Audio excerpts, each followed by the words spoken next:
right. Joy in Plain Sight by Katya Davidova. Stories and essays celebrating wonder in the ordinary.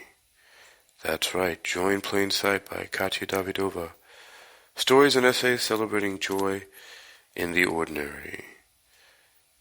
And we're going to have a little bit of some background sounds. Some of you may be able to hear it if you're wearing headphones.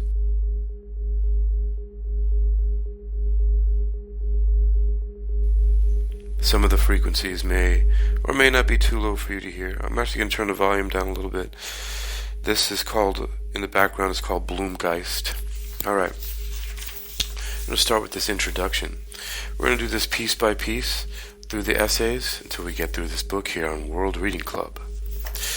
You're listening to World Reading Club, presented by Hakeem Alibokis Alexander, here on Spreaker, social podcasting by iHeartMedia, presented for World Reading Club in association with Uniquilibrium.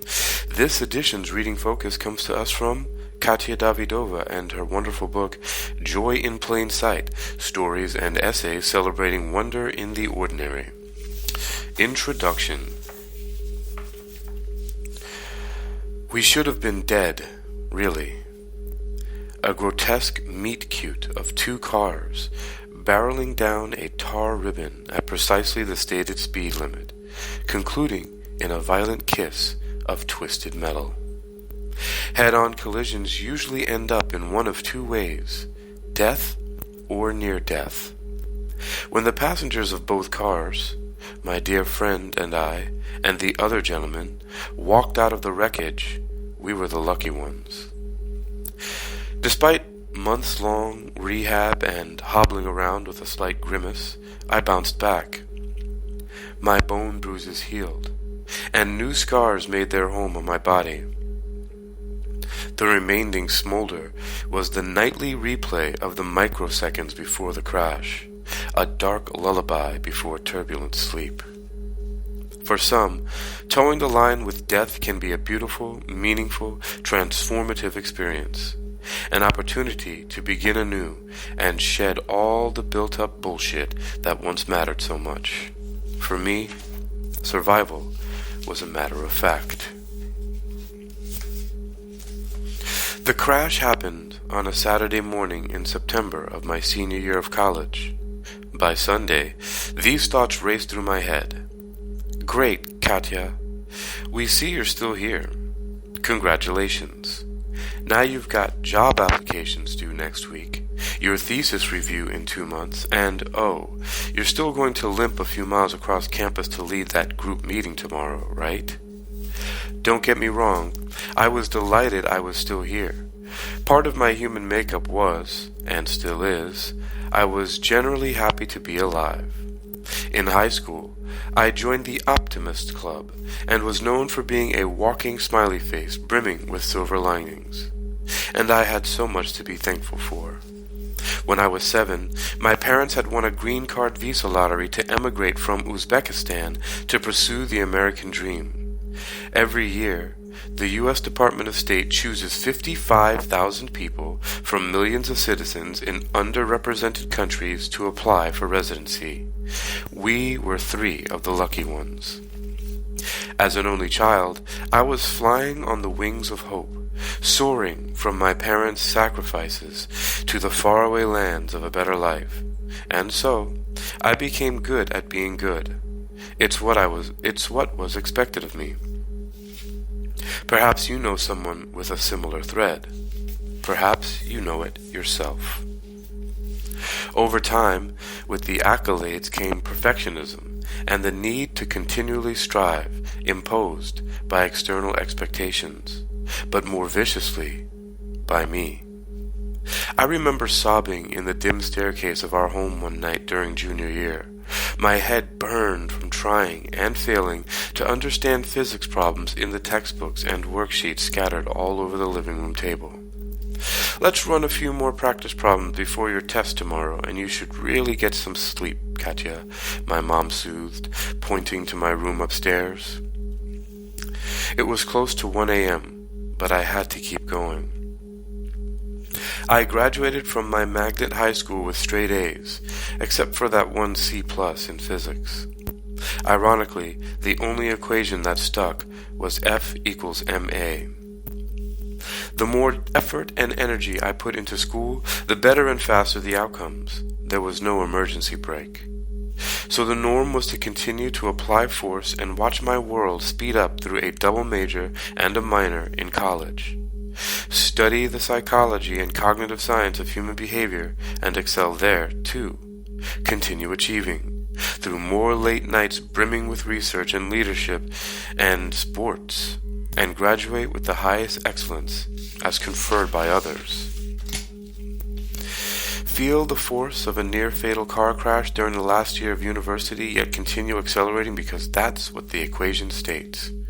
On graduation day, my mother hugged me after I waded through the sea of faces, diploma in hand. "You did it! Aren't you proud of yourself?" she asked. "I mean, yeah," I said, checking my phone to see what was on the docket for the rest of the day. "Well, of course you did it. You had to." Later that day, at our family celebratory dinner, she handed me a symbolic gift, a compass. But what are you doing next? This last question remained a theme throughout my 20s. My goal was to find the next tallest branch in the tree of life, over-prepare, and jump to catch it. "Remember," I heard over and over again, "there's always a higher branch, and you have to keep climbing."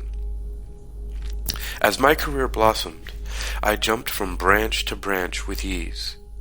When my first adult job in healthcare consulting became unbearably boring, with many of my 20-something coworkers plotting our escape from the corporate cubicle farm, I switched cities.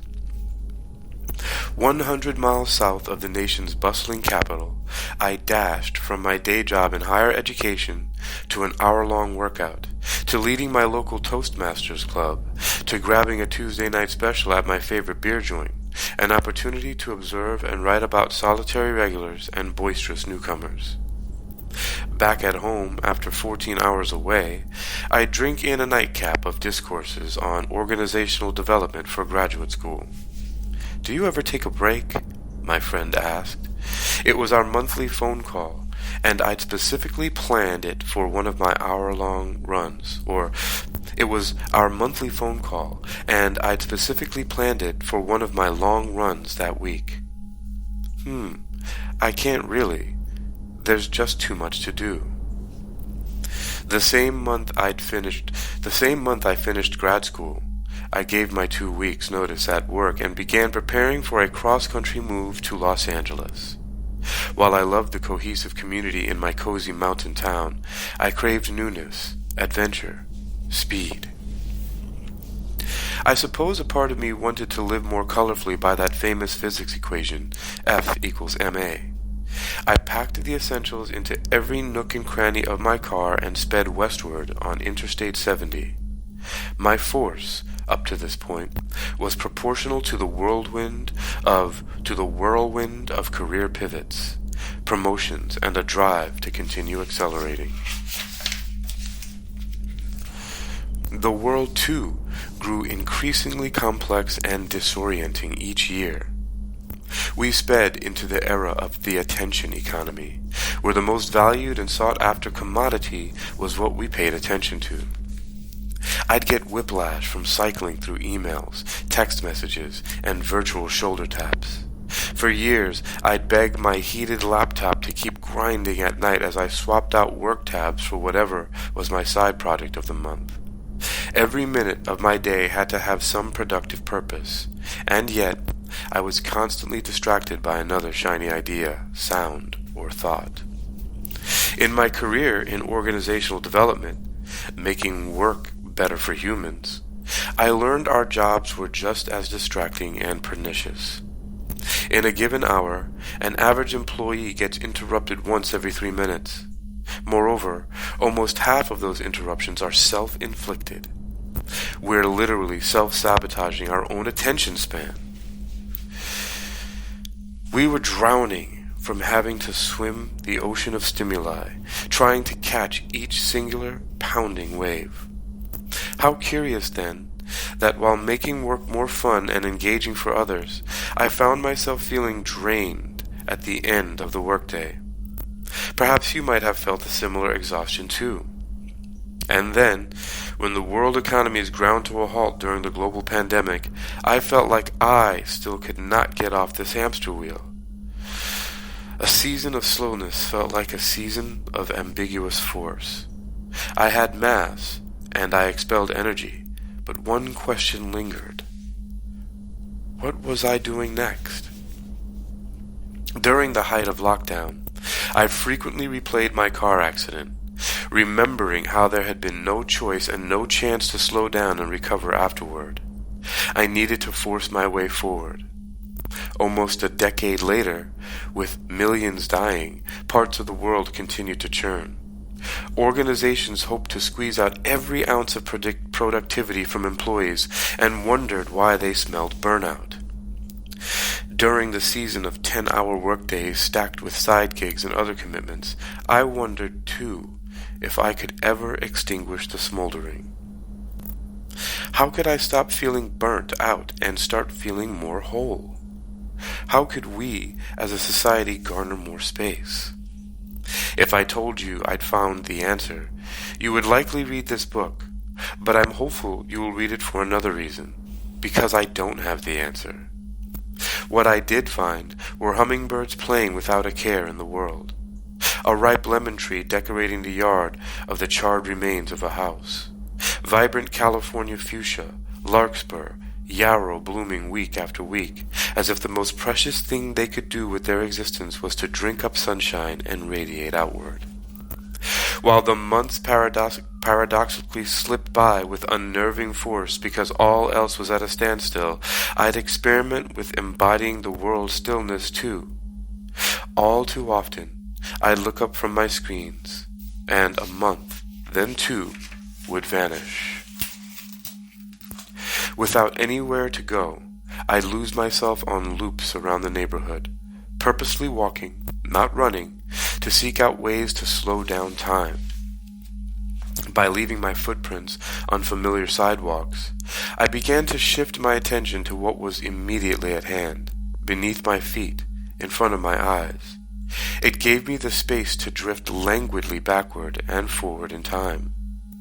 I'd revel in people, bask in the warmth of a stranger's crinkled eyes, catching their smile beneath the mask, grin to myself when I was privy to a private moment of the couple just ahead, pausing to steal a kiss. At every walk, I'd come home refreshed, full of space, brimming with details. And it was these very details I kept coming back to. The phoenix lemon tree, much like the green sprouts carpeting wildfire-ravaged mountains of the Angeles National Forest, the freckles on my partner's skin, the conversation about candles with a lady at the grocery store, the way present human idiosyncrasies dance with memories of the past, and how absolutely, astoundingly, curiously wonderful the little things are. These small moments that hiccup the day-to-day. I didn't grow up around religion and believe it is a sheer, yet magnificent coincidence that we experience a handful of decades of being alive, that we get to experience them at all. The atoms that live in us, the ones that are us, have been recycled through millennia and will continue to reincarnate in future forms. To me, life has no inherent meaning. We exist. We die. That's it. Guided by philosophers and writers, I realized every tangible success, like doing well in school, moving up in my career, getting raises, grinding through months of non-stop daily workouts, none of that really matters when I'm dead. Sure, I'm proud of my efforts, but are they the secret ingredients to a meaningful life? Like Viktor Frankl in Man's Search for Meaning, I believe life has meaning when we give it meaning. Meaning arises when we tie together disparate threads to form a quilt, a mosaic of moments. Ultimately, while we are here, we can weave meaning into a beautiful existence.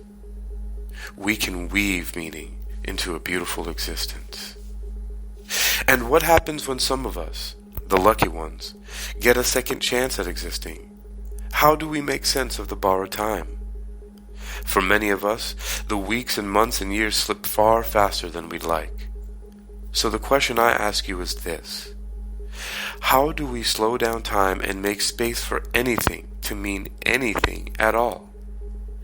My hypothesis is meaning is made up of the pause of those moments. It's being so resoundingly present, we go outside ourselves, push our own pause button, slip back into taste the now. And then, of course, write about it. To me, writing is the art of paying attention. And paying attention is particularly difficult to do because we are distracted by 3 million minefields anywhere we turn. Yet we get lost in the blurry sameness of days. But just like uncovering an ecosystem of fauna beneath a carpet of decaying leaves, an orchestra of birds shattering the silence of a foggy mountain, so much joy and delight can be found in the ordinary. It's that smile of a stranger. It's being witness to a couple's love. And that joy, those little sparkles within each day, is always there. Our job is to deliberately search for them and pause to revel when we find them. My friend Morgan once shared with me a brilliant, paraphrased quote by Kurt Vonnegut. "There's a reason we're called human beings, not human doings." I've been carrying this mantra around for years, and it gets more relevant with each passing month. How do I get off this hamster wheel and simply be? How do I break the cycle of self-imposed productivity and drive for achievement and learn to enjoy a minute of rest? While I don't have the answer, because you might have your own, what I so optimistically want to share is my own experiment. I decided to punctuate the closing of a decade of living with an exclamation point instead of the usual ellipsis. For that final year, I wanted to embark on a challenge to test my own limits.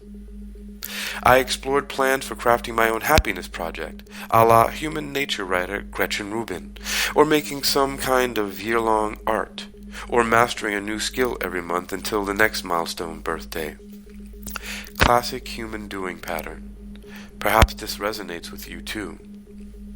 In the end, it came down to seeking the answer to the reason we're human beings. All the joys, sorrows, sameness, variety, and utter, magnificent absurdity that is a human life. This collection of stories and essays is my own attempt to pause in the moments that make us be and uncover the sparkles that shine in the ordinary. I hope you find your own sparkle too. Here's to seeking that joy in plain sight.